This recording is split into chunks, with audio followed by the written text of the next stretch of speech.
ఇందాకనే నారాయణపేట ఎమ్మెల్యే గారు ఏ విధంగా అయితే సార్ గురించి జోషి గారు చెప్పారు, 5 times MLA, 1 time MP, speaker of Rajasthan, union మినిస్టర్గా చేశారు.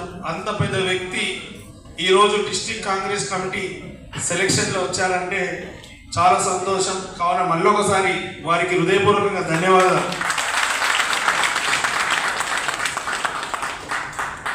వేదిక పైన ఉన్న నారాయణపేట ఎమ్మెల్యే డాక్టర్ పర్ణికా రెడ్డి గారికి, పిసిసి అబ్జర్వర్ శ్రీనుబాబు అన్న గారికి, డిస్ట్రిక్ట్ కాంగ్రెస్ మహిళా కాంగ్రెస్ ప్రెసిడెంట్ కవిత గారికి, కంటోన్మెంట్ మహిళా కాంగ్రెస్ అధ్యక్షురాలు భవానీ గారికి, ఇక్కడ విచ్చేసిన నన్ను గెలిపించి కాంగ్రెస్ పార్టీకి పేరు తీసుకొచ్చిన ప్రతి ఒక్క కార్యకర్తకు హృదయపూర్వకంగా నమస్కారం మరియు ధన్యవాదాలు. నేను షార్ట్గానే చెప్తాను. ఒకటి, ఈ యొక్క మీటింగ్ ముఖ్య ఉద్దేశం, గతంలో ఏ పోస్ట్ రావాలన్నా కూడా ఇక్కడ సీనియర్ లీడర్ నరసింహన్ గారు ఉన్నారు, డైరెక్ట్ ఢిల్లీ నుంచి ఎవరో పెద్ద లీడర్ రికమెండ్ చేస్తే వాళ్ళకి పోస్ట్ వచ్చేది. ఈసారి సంఘటన సృజన్ అభియాన్ కార్యక్రమంలో భాగంగా మన లీడర్ రాహుల్ గాంధీ గారు, మన లీడర్ మల్లికార్జున ఖార్గే గారు, ఇది కాంగ్రెస్ పార్టీ 140 సంవత్సరాల నుంచి నడుస్తున్న దేశానికి స్వతంత్రం తీసుకొచ్చిందన్న, ఈరోజు స్వతంత్ర భారతదేश में भारत खतरे में है, और खतरे के लिए भी राहुल गांधी जी ने कन्याकुमारी को कश्मीर तक पदयात्रा करके, और अभी जो कॉन्स्टिट्यूशन को खूनी कर रहे उसके बारे में भी राहुल गांधी जी और तमाम एआईसीसी वाले कितना मेहनत कर रहे, जो स्वतंत्र लेके आए लोग खुश रहने के लिए, स्वच्छता सिर्फ रहने के लिए, और वही स्वतंत्रता आज खतरे में है, वो खतरे के लिए भी लड़ रहे। तो इसका बल पूरा कार्यकर्ता ही है।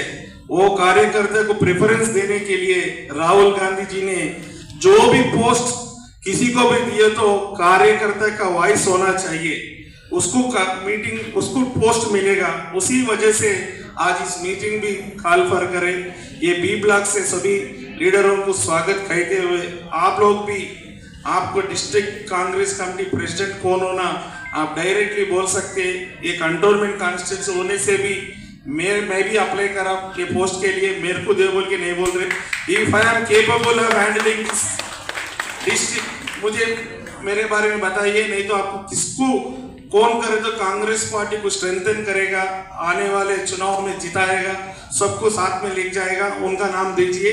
सबको आप लेंगे ये प्रोग्राम ग्रैंड सक्सेस करने के लिए, ये बुलाते साथी सभी आने के लिए फिर से एक बार धन्यवाद कहते हुए इस मौका देने के लिए thank you.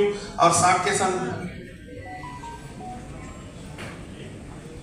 Morning black A meeting కూడా మీకు అందరికీ తెలుసు, లీ ప్యాలెస్ లా బ్లాక్ ఏ మీటింగ్ కూడా అయిపోయింది. ఇది బ్లాక్ బి మీటింగ్. మీరు అభిప్రాయాలు కూడా మీటింగ్ తర్వాత తెలుపుతారు. సారు చాలా అనుభవస్తులు కాబట్టి इससे पहले खाना खाते समय साहब मुझे एक अच्छा एडवाइस दिए, वो एडवाइस ने समझ गया कि और 20 साल कैसा चलना, तो इतना एक्सपीरियंस पर्सन के साथ काम करना भी बहुत खुशी हुआ। Thank you sir. Santosh Yadav को बताया सर, एक लीडर है हमारा, बीआरएस से आया, खाली पार्टिसिपेट हो तो मतलब नहीं है, अगर अपन पार्टिसिपेट हो तो जीत के वापस आना है।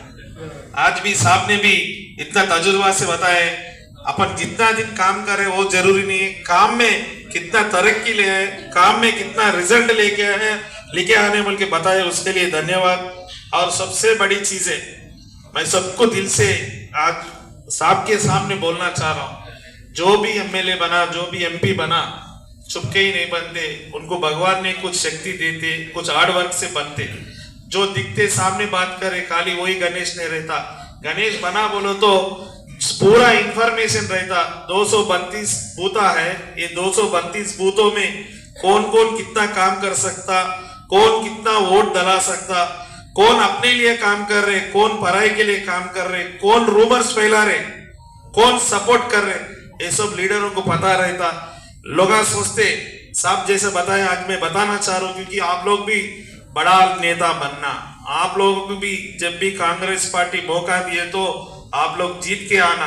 इसलिए मैं आज से आप सबको ऊंचा स्थिति में देखना चाह रहा हूँ, तो उसका एक मैं एक बात बताना चाहता हूँ, लीडर को सब चीज मालूम रहता, वो इज वर्किंग हार्ड, वो इज नॉट वर्किंग हार्ड, वो इज सीरियस, वो इज नॉट सीरियस, सब मालूम रहता। ऐसा गणेश नहीं बुला रहा और पार्टी नहीं बुला रही, पार्टी को भी सब मालूम रहता। इससे पहले 10 साल अपना पार्टी नहीं था, थोड़ा अपन कमजोर हुए। अभी यूनियन मिनिस्टर आके एक डिस्ट्रिक्ट के लिए एक ब्लॉक मीटिंग कंडक्ट कर रहे, मतलब आज कांग्रेस पार्टी कार्यकर्ता को कितना रिस्पॉन्सिबली और कितना रिस्पेक्ट दे रहे, आप लोग पूरा समझने की कोशिश करिए। आप सबको जो चाहे वो पद आता, वो पद के लिए अभी सर जैसा बताए, डिस्ट्रिक्ट कांग्रेस कमेटी प्रेसिडेंट होना बोल के चुपके बनने से नहीं, बन के निभा सकते नहीं निभा सकते, सोच के अप्लाई करो बताए। मैं भी पहले ना इंटरेस्ट नहीं दिखा रहा था, बाद में बहुत सोचने के बाद मैं एमएलए हूँ, इतने साल से इधर कांग्रेस एमएलए नहीं थे, अगर मेरा रिस्पांसिबिलिटी उधर चले गए तो इधर क्या होगा बोल के भी सोचा। उसके बाद कुछ कार्यकर्ताओं से भी बात करा और इधर एक जने ऑफिसर है सर, उनसे भी बात करा। मैं कब तक इधर कंटोनमेंट में काम करना, इससे भी थोड़ा प्रमोशन में जाने के लिए क्या करना बोल के एक 15-20 डेज से एक्सरसाइज करने के बाद आज मैं साहब को एप्लीकेशन दिया डीसीसी प्रेसिडेंट का। अगर मैं उसके लिए एफर्ट कर सकता हूँ, रिस्पॉन्सिबिलिटी कर सकता हूँ तो पार्टी दी तो ठीक है, नहीं दिए तो भी पार्टी को स्ट्रेंथन करने के लिए जी जान लगा के करता हूँ बोल के ये मन से साथ बता। Thank you sir, thank you so much. आपके आगे विधायक, हमारे प्रदेश कांग्रेस कमेटी के प्रधान सेक्रेटरी और महिला कांग्रेस कमेटी के अध्यक्ष, उपस्थित ब्लॉक भी है, सब अच्छे दोनों आपके ब्लॉक के पदाधिकारी और उपस्थित भाइयों और बहनों, सबसे पहले तो मैं आप सबका बहुत बहुत धन्यवाद करता हूँ कि इस कार्यक्रम के अंतर्गत आप सबसे मिलने का मुझे मौका मिला और आप सब यहाँ उपस्थित हुए, इसलिए आप सबका बहुत बहुत धन्यवाद। ये जो कार्यक्रम अखिल भारतीय कांग्रेस कमेटी ने दिया, उसको सही संदर्भ में जुड़ने की जरूरत है और जब तक हम इन बातों को नहीं समझेंगे तब तक एक कार्यकर्ता के रूप में न पार्टी को मजबूत कर पाएंगे, न हम खुद नेता बन पाएंगे। हम राजनीतिक पार्टी के कार्यकर्ता हैं, इसलिए सबके मन में कल्पना होती है कि हम भी आगे बढ़े और होनी भी चाहिए। बिना एम्बिशन के कोई आदमी राजनीति में आगे नहीं बढ़ता है, तो व्यवस्था आदमी में एम्बिशन तो होनी चाहिए। किसको एम्बिशन तो होनी चाहिए, पर संगठन की जो क्षमता है उसको हम नहीं समझेंगे तो हमारी जो इच्छा है, हमारी जो अपेक्षा है, हमारी जो एम्बिशन है वो पूरी नहीं होती। इस संदर्भ में जानने की जरूरत है कि आज क्या आवश्यकता पड़ गई कि अखिल भारतीय कांग्रेस कमेटी ने अहमदाबाद में अधिवेशन किया। हमारे पार्टी के नेता खड़गे जी, राहुल गांधी जी और जितने भी देश के वर्किंग कमेटी के मेंबर हैं, उन सब ने बैठकर निर्णय किया कि ये साल 2025 पूरे देश में कांग्रेस संगठन को दोबारा कांग्रेस संगठन को मजबूत करने के लिए हम क्या कदम उठाएं। उन कदम के अंतर्गत सारे हिंदुस्तान के जिला कांग्रेस कमेटी में ऑब्जर्वर भेजे, मुझे भी वहां पर ऑब्जर्वर बनाया गया और आपके बीच में भेजा। तो मेरे धर्म बनता, मेरा ड्यूटी बनती है इस कार्यक्रम की जो भूमिका है उसको आप ठीक ढंग से समझें। क्यों हमने आजादी की लड़ाई के बाद ये कल्पना की कि इस देश का शासन हम संसदीय लोकतंत्र से करेंगे। संसदीय लोकतंत्र का मतलब ये होता है इस देश में सभी लोगों को, कोई छोटा हो, बड़ा हो, पैसे वाला हो, गरीब हो, हिंदू हो, मुस्लिम हो, सिख हो, क्रिश्चियन हो, किसी भी धर्म को मानने हो, किसी भी भाषा को बोलने वाला हो, इस हिंदुस्तान में कहीं भी रहता हो, उन सबको एक वोट देने का अधिकार दिया। बड़े बड़े देशों में महिलाओं को वोट देने का अधिकार एक दिन में नहीं मिल गया था। हिंदुस्तान ही एक ऐसा देश है जिस देश में आजादी के बाद ये फैसला कर लिया कि हम सबको एक वोट देने का अधिकार देंगे। ये भी फैसला नहीं किया कि पढ़े लिखे को एक देंगे, अनपढ़ को देंगे, ये भी नहीं किया। पढ़ा लिखा हो या ना पढ़ा लिखा हो, इस देश में रहने वाले हर आदमी को हमने वोट देने का अधिकार दिया। एक तो ये काम किया। उस वोट देने के अधिकार के पीछे मंशा क्या थी कि इस देश में लोगों को अलग अलग पार्टियां अपनी विचारधारा के आधार पर जनता के बीच में जाएगी, अपनी पार्टी की रीति नीति बताएगी कि हम सत्ता में आएंगे तो हम कैसे लोगों की तकलीफ को दूर करेंगे, कैसी नीति बनाएंगे, उसके आधार पर वोट लेंगे और वोट लेकर हम देश की निर्माण करने का काम करेंगे। ये पद्धति जो है, इसके अलावा भी दुनिया में अलग अलग तरीके के शासन की पद्धति है। अमेरिका में चुनाव होता है और राष्ट्रपति के लिए हर एक आदमी वोट देता। चाइना में जाते तो हम देखते एक ही पार्टी का शासन, दूसरी पार्टी नहीं।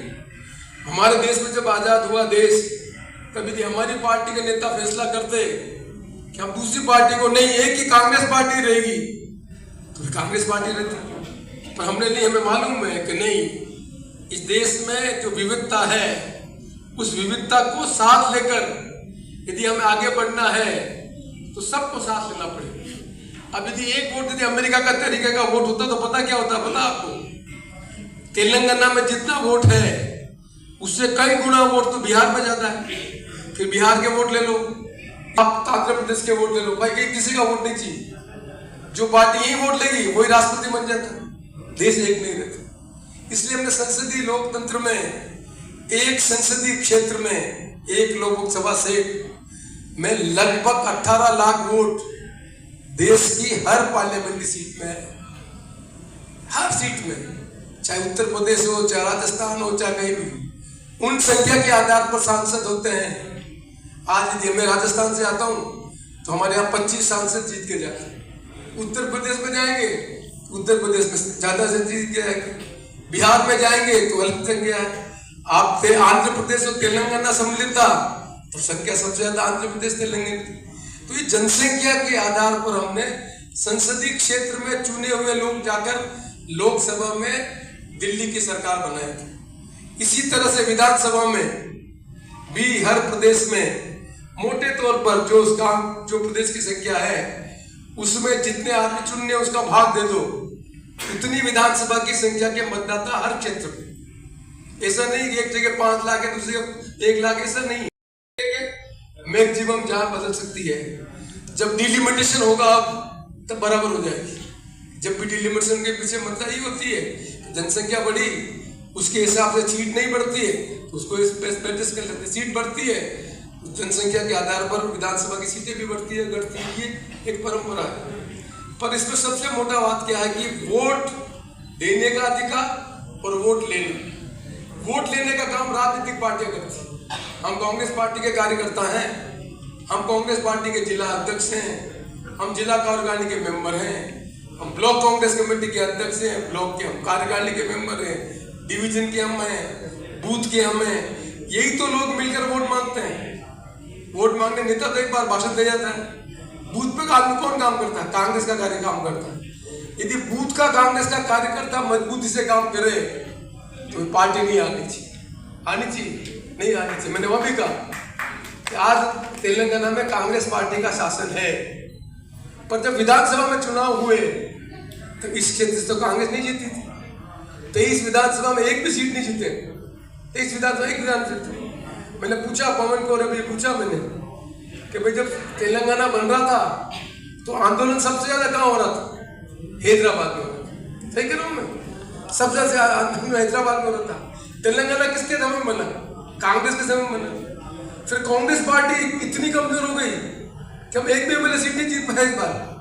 तो कहीं कि हमारे काम करने के तरीके में कुछ कमी है, उसको सुधारने की जरूरत है। ये तेलंगाना की स्थिति नहीं है, पूरे देश में। यूपीए सरकार बनी जब मनमोहन सिंह जी प्राइम मिनिस्टर थे, यूपीए 2 सरकार बनी जब मनमोहन सिंह जी प्राइम मिनिस्टर थे। फिर क्या स्थिति बन गई कि 2014 के बाद हम हारते जा रहे हैं। हम अभी दोबारा सरकार नहीं बन रही, 1 चुनाव हार गए, 2 चुनाव हार गए, तीसरा चुनाव हार गए। यही देश हमारे राज, हमने ही काम किया। अब काम क्या किया बताया, सबको याद कीजिए कि 1947 का भारत क्या था, कि शिक्षा के क्षेत्र में क्या स्थिति थी, स्वास्थ्य के क्षेत्र में क्या स्थिति थी, क्या हमारे गांव-गांव में बिजली थी, क्या देश के पास परमाणु बम था, क्या उपग्रह में जाने की स्थिति थी, क्या चंद्रमा में जाने की स्थिति थी। कोई कांग्रेस पार्टी के नेताओं ने कोई सोचा होगा, कोई काम किया होगा? बड़े बड़े बांध बने, बढ़ गए, एक दिन बढ़ गए। 2014 तक इस 1947 के देश को पूरे देश में, दुनिया में ताकतवर देश बनाकर नीति बनाने का काम कांग्रेस पार्टी ने किया। पहले जमाने में 60 दशक तक, 1960 तक हमारे पास जमीन भी थी, पर गांव-गांव में बिजली नहीं थी। हमारे पास गांव में किसान खेती करता था, पर उसको बीज नहीं मालूम था, अच्छे क्वालिटी का बीज क्या होता, खाद के यूरिया के कारखाने नहीं थे।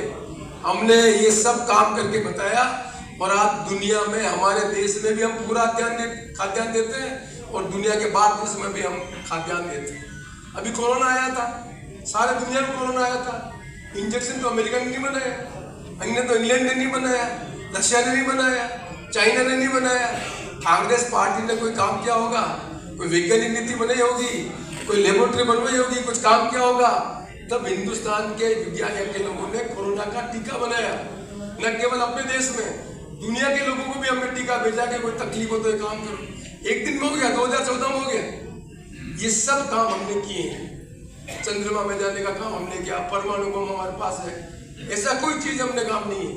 ये जो आपके हाथ में मोबाइल है, पढ़े लिखे आदमी, ये पहले औद्योगिक क्रांति हुई थी। औद्योगिक क्रांति का मतलब मशीनों का जमाना है। मशीनों के जमाने के पहले इस देश में सबसे बड़ी ताकत थी हाथ से काम करने वाला आदमी। गांव-गांव में बुनकर होता था, किसान कपास उगाता था, उससे कपड़े बनता था। गांव का आदमी इस तरह के कपड़े नहीं पहनता था। गांव-गांव में जाके पता लगा लो, 47 के पहले आदमी किस तरह के कपड़े पहनता था, वो कपड़े यही बनते थे। बनाने वाला बुनकर गांव-गांव में रहता था। आज तो सिर्फ अंग्रेज यहाँ पर आए, हमारी रुई लेके चले गए, हम कपड़ा बना के आए, कपड़ा हमारे यहाँ बेच रहे थे, और हमारा किसान कमजोर होता गया। कोई भी चीज ले लो, जैसे औद्योगिक क्रांति हुई, रॉ मटेरियल हमारा था बाहर चला गया, और वहां का माल यहाँ के बिकार हमारा पैसा वो लेके चले। हमारे देश के नेता पंडित जवाहरलाल नेहरू ने कोई कल्पना की हुई IIT की। IIT सबसे बड़ी संस्था है जिसमें हिंदुस्तान के परीक्षा में बैठकर एडमिशन लेना सबसे मुश्किल काम, सबसे मुश्किल काम है। आज IIT में कोई आदमी बच्चा पढ़ता है, बहुत बिरला बच्चा होता है जब IIT में उसका सिलेक्शन होता है। उस IIT में पढ़ने वाले बच्चों ने सिलिकॉन वैली के अमेरिका में जाकर ये जो मोबाइल है, ये जो हाथ में, आपके हाथ में